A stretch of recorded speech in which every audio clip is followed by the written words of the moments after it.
Alterne dans le championnat de France de première division des défaites à l'extérieur et des matchs nuls à domicile. Alors j'imagine que vous, Christian, vous signeriez assez facilement pour la poursuite d'un tel scénario car Lille se déplaçait à la Mosson sous les yeux de Christian de Tranchant.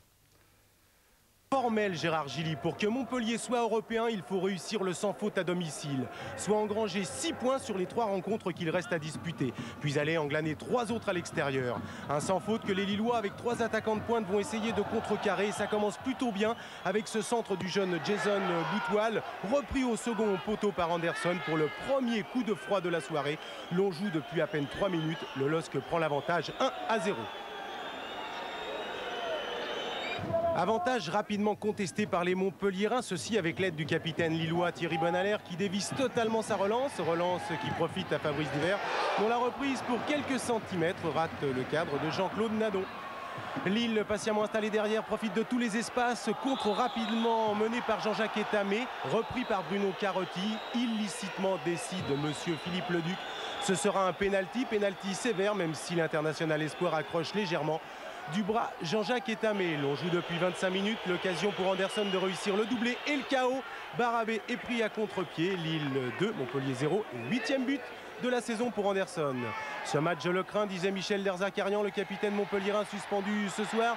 Fabien Lefebvre, Alyosha Hazanovic, but 8e aussi pour Alyosha Hazanovic, intérieur du pied. On joue la 33e minute. Montpellier se relance juste avant la pause. Motivés, les Montpelliérains ne vont pas attendre longtemps pour se mettre en chauffe. 46e minute, centre de Risetto et tête de Sanchez, plus haut que Nadon, malheureusement au-dessus. L'arme fatale pour Lille, toujours le contre avec à la conclusion le bénéfice d'un coup franc tiré par Bonalaire ou Etamé. L'on hésite, l'on se fait des politesses, normal lorsque l'on mène au score. Bonalaire Courtois cède sa place à Etamé qui magistralement transforme cette occasion en but. Lille, à la 55e minute, est en train de déjouer le pronostic puisque menant 3-1. Vexé, Montpellier 3 minutes plus tard accélère, corner repoussé par la défense lilloise, ballon récupéré par Philippe Périlleux qui déclenche une puissante frappe qui, nouvelle fois, malheureusement pour les Montpelliérains, rate sa cible.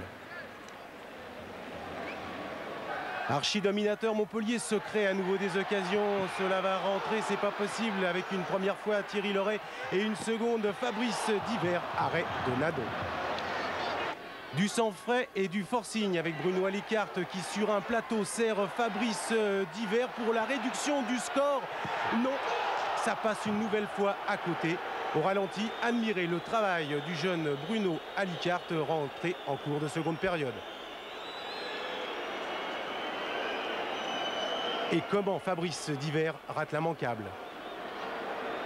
Il n'y aura pas d'autres occasions. Résultat, score final 3-1 pour Lille. Ce n'est pas immérité mais réaliste. Deuxième victoire de la saison à l'extérieur. Cela vaut bien quelques compliments. Oh oui, le grand sourire de Pierre Mankowski, la première victoire lilloise à l'extérieur de la saison, c'était à Caen. Ça, c'est un vrai coup dur pour l'équipe de Christian Saramagna. Lille et Martigues étaient à égalité de points au classement. Lille compte maintenant 2 points d'avance. Christian Saramagna, on va suivre maintenant les 2 dernières. Alors, les victoires à l'extérieur, il y en a beaucoup, hein. Il y en a 4 victoires à l'extérieur et des scores conséquents sur toutes les pelouses de France. Les spectateurs ont été comblés. Alors en tête, le Paris Saint-Germain avec maintenant 7 points d'avance sur Marseille à 6 journées de la fin sont européens. Marseille, Auxerre, Bordeaux et Nantes. Mais la 6e place, vous le savez maintenant, sera peut-être elle aussi européenne en fonction des résultats de la Coupe de France. Dans le bas du tableau, ça on a vu ça tout à l'heure avec Christian Saramagna, on va passer rapidement au classement des buteurs. Proposé par Dominique Bessières avec avantage Djorkaeff, 1 but d'avance sur Nicolas Ouelek. Le programme. Mardi, 33e journée, jour de foot, 22h15. Mercredi, Saint-Étienne-Lyon. Plaisir à Louis Nicolin, puisque dès la 3e minute sur ce centre venu de la droite, Anderson, le Suédois, et non pas le Brésilien, Anderson est bien placé pour ouvrir le score. Lille mène 1-0. Faute dans la surface, penalty. Et qui va se charger de le tirer? Anderson pour son 7e but de la saison. En pleine lucarne, 2-0, Barabé ne pouvait absolument rien faire. C'est la douche froide sur Montpellier. Montpellier qui revient à la 34e minute grâce à Hasanovic. On ramène le ballon le plus vite possible au centre du terrain.